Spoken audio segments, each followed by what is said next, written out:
Jim, when you introduced the movie, you mentioned when you named Adam, and you said his name carries the energy of the film, the spirit of the film in a beautiful way. Can you talk more about that? Well, I was just saying that Adam very carefully kind of embodies the soul of the film through his performance, you know, and it was really pleasurable collaboration to work with someone who is very reactive and intuitive, and that's sort of I know my strength is intuitive and not analytical, and right away I realized when we started to talk about the film that Adam's very much the same. He has not seen this film. He doesn't watch films that he's in because, and I'm speaking for him, which is not really correct, but I will. Because, damn it, anyway, I think he knows that his gift, he needs to protect it from, he doesn't want to see himself like, well, how did I walk, and what did I look like, and how was my posture, and, you know, that's not the way he works. He works by reacting, not acting out the meaning of something. So that, for me, was a great pleasure to collaborate. What do you think, Adam? Does that sound right? Yeah. I mean, no, he's wrong. We won't talk about it. Yeah. No, because I'm not wrong.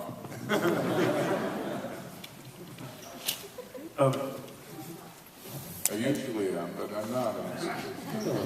But what about the tone of the readings of the poems in the movie? I must say, really, it's something that stays with me. I think about a lot, and it seems like it took the justice that you give the words and to the formation of poetic thoughts is something that I think is really very beautiful. We just talked about saying it, making it make sense, and not putting anything on top of it. And because the script is so clear, that any time you felt like you want to add something to it, it wouldn't want it, but the movie it didn't feel right. And doing the poems was the same way. We're just making it make sense, and apart from that, there wasn't trying not to add anything that the movie didn't want, I guess. And the nature of this type, Ron Patchett's poems and the poetry of the New York School in general is, you know, there's an offhandness that's very important. And I'm not a fan of poetry that is delivered in a way that is self-important. You know, this poem has meaning because of the way I speak, you know. Please, you know. That's not my thing. I cringe.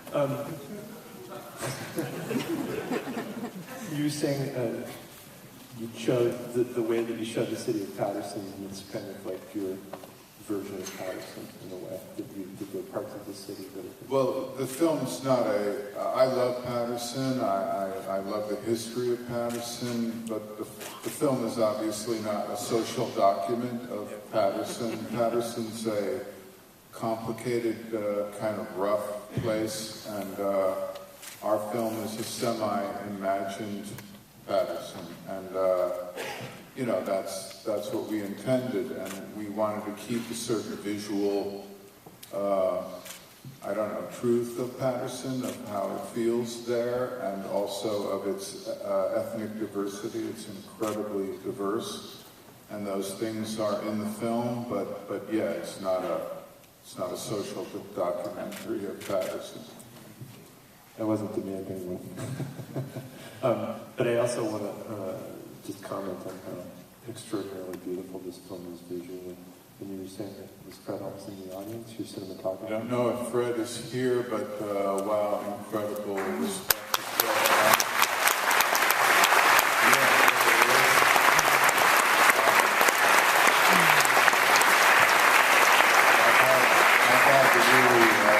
incredible chance to work with Fred on a number of films, and he is a master, and I've learned so much from him. And so his hand in how this film looks, how it moves, the camera work is very exquisite. And this is only my second film using digital material.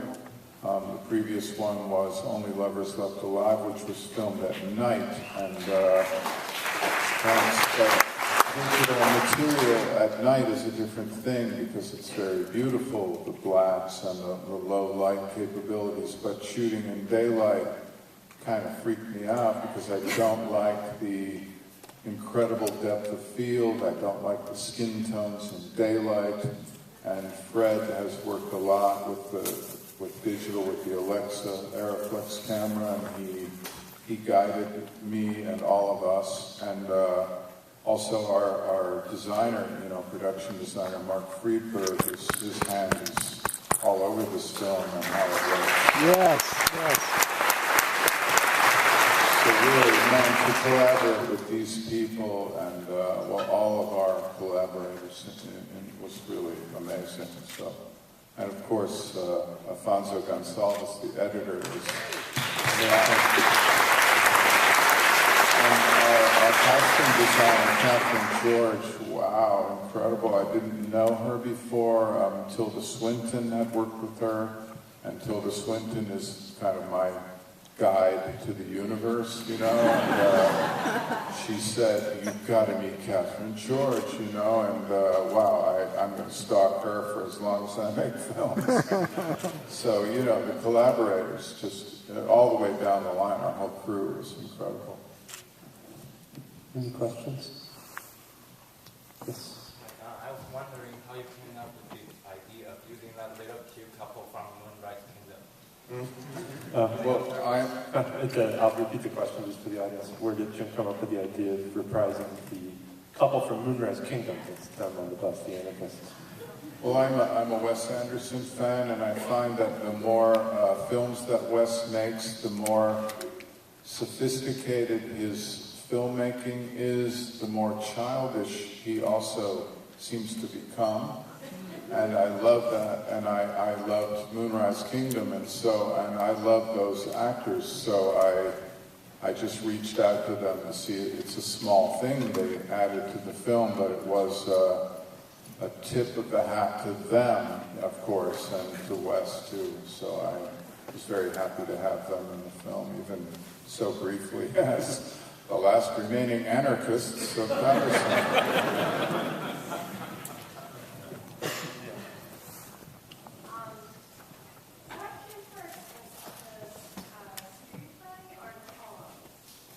The chicken. Because the chicken lays an egg. What came first was 25 years ago, I went on a day trip to Patterson, New Jersey, by bus, I think, and because of William Carlos Williams. And I went there and I looked at the waterfall, and I saw the industrial buildings and stuff, and then I started reading about the city's history, not for any intention to make a film, but really William Carlos Williams, the beginning of this poem, Patterson, starts with a kind of metaphor of Patterson being a man, and he even describes a reclining figure shaped in the rock formation over the Passaic Falls. So then I loved that idea, so that was the initial idea of like, well, I'd like to make a film where Patterson is a man, but he lives in Patterson.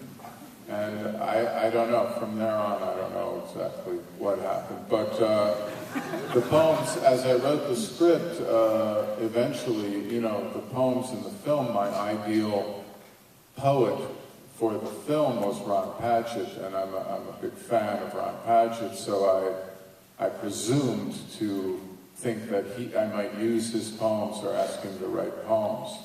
And when I gave him the script, he called me and said, Well, gee, Jim, I see what you're going for the big bucks here. A film about a poet who's a bus driver. But then he allowed us to use some existing poems, but not only that, he wrote poems for the film. So hats off to Ron Patchett.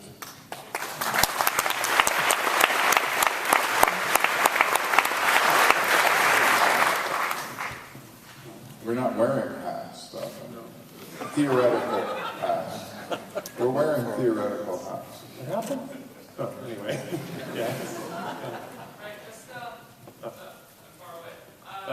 Between the kind of reflection between the character Patterson and the city Patterson, I kind of noticed everything the character does is very, analog and very driven by his hands, and he seems to work a lot with his hands. He refuses to be plugged in, like his girlfriend or whatever.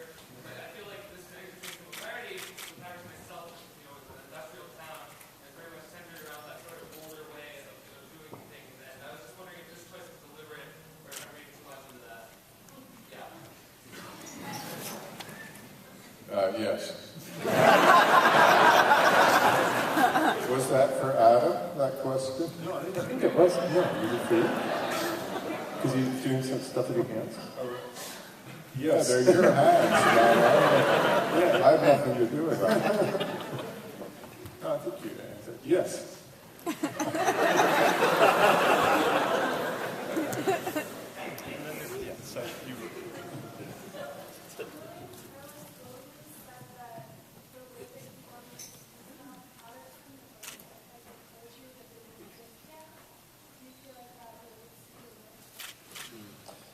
So, William Carlos Williams, when he was describing Patterson and what he wanted to achieve, which was really his life poem, said that he wanted to write a kind of poetry that didn't exist yet. And is that something that was part of the creative endeavor of this work?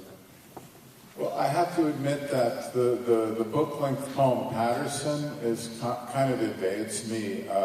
It goes over my head. It's very complex. There are very beautiful things that do resonate for me, but it's not the thing of William Carlos Williams that speaks to me the most. I love his smaller poems, his observational poems. I'm a descendant, in a way, of the New York School of Poets, and Frank O'Hara wrote a very beautiful manifesto called Personism, which says that poems under this manifesto would be written to a single person, to someone you love or someone you know, almost like a note that you leave them, not like standing on top of a mountain and proclaiming something to the world, And great progenitor, is that the right word, of that idea is William Carlos Williams. And the poem we use in the film, This Is Just to Say, is maybe a bit obvious. It's a very known poem of his, but it is, in fact, a note left on a table to someone about having eaten the plums they were saving for breakfast. So to me, that's like the most beautiful example of William Carlos Williams being a godfather of this type of poetry. So, and I'm a son, I hope, of the New York School, and I studied with Kenneth Koch and with David Shapiro, and they're my godfathers, Thank you guys very much. Very much enjoyed it. My question is for Adam Driver. Curious if you prepared for the role, and if so, how? How did Adam prepare for the role? Did you prepare for the role? That's the first question. Yeah, I mean, prepared in that I, learned my lines and showed up and then I did I wanted to learn how to drive a bus because actually, I guess to answer your question earlier, his physical life seemed to be an important thing to do, and then maybe if we got a chance to actually to drive it, even if it was for a couple of things, that seemed to be like a worthwhile kind of thing. He seems to be someone who's in a pattern, and that seemed to, in his physical life, where he has a pail and he's writing constantly, is very involved with the tactile things around him, and driving a bus is very much a part of that. I know how to, write a book, but I don't know how to drive a bus, and that seemed to be good information to do. So I did that, the CDL license, which is an interesting process. Other than that, I tried to read as much poetry as I could, but because it's a very generic actory thing to say, but it's true that the script is so clear and the writing was so clear. And I get to listen to, I'm surrounded by really great people, Barry Shabaka and, Method Man and Wayne Jackson Harper and all these really good, Golshift, obviously. It was, apart from that, there wasn't much I wanted to put on top of it. I get to listen to these great actors all day, watch Jim work, watch Fred work. It was, apart from that, didn't do anything else. But it was funny when we were preparing, the producers we were talking about Adam taking this, bus exams and driving the bus and all that. So we were, looking into how do we organize that, and then we contacted Adam. We found out, well, he's already passed the written thing. He's already doing the bus thing. He was already working on it. We were going to set it up for him, and he had already done that. So we were very impressed by that. Usually got to get these actors and corral them, put a leash on them, bring them to the place. He was way ahead of us.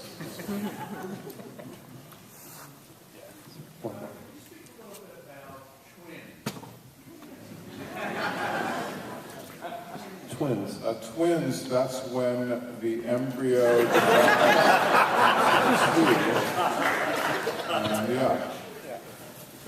the twins thing, my mother's a twin, actually, with her twin brother, but the twins thing wasn't in the script originally, and then while we were shooting, I believe at some point a woman who had children that were going to be extras in the film, I don't remember the chronology of this, but I know at one point, that way she could bring one of the twins to the shoot, and the other one could be in school, and then she could switch them. And I was like, wow, that's really sneaky, But then I thought, wow, I want twins to recur in the film, because I love the idea of synchronicity when someone tells you something that you weren't thinking about, and then suddenly you start seeing it over and over. Like lately this happens to me. I keep seeing young women with leg braces, with like an injured leg, right? I keep seeing it every day. I haven't noticed it in years, And these things start, it's like a weird thing that you start seeing. And so I wanted her to mention twins and have him start seeing twins. But I didn't want the end of the film like, yes, I'm pregnant with twins, I didn't want any of that, or I didn't want the dog to get jacked by some, some gangsters in a car. There's just these things happen, so it was more about synchronicity. So I don't know, I have no idea what the twins thing means other than something just sort of planted, and because Patterson's character is a kind of receptor of things. That's his job as a poet, and that's why he likes a routine. He doesn't have to think about what clothes does he wear to work, what route does his bus take, what does he do each day. He has a routine, and that allows him to float and to receive things and to be a poet. So I like the idea of the twins just being sort of planted, and then he starts noticing them. But beyond that, it has no... We're going for the anti-significance. Or something. Along with anti-significance. Yeah. We got the high sign. We're going to have to call it a night. Thank you all. Oh, man, not one more question? We need one more question. Okay. Otherwise, it's bad luck. It's you. Oh. Whoa, twins. Sorry. Yeah. Excuse me, sir. Yeah, if you could. Wow, trivia. You can ask me a question. Yes, if you. Yes, that's. Sorry. I got it my own. Yeah.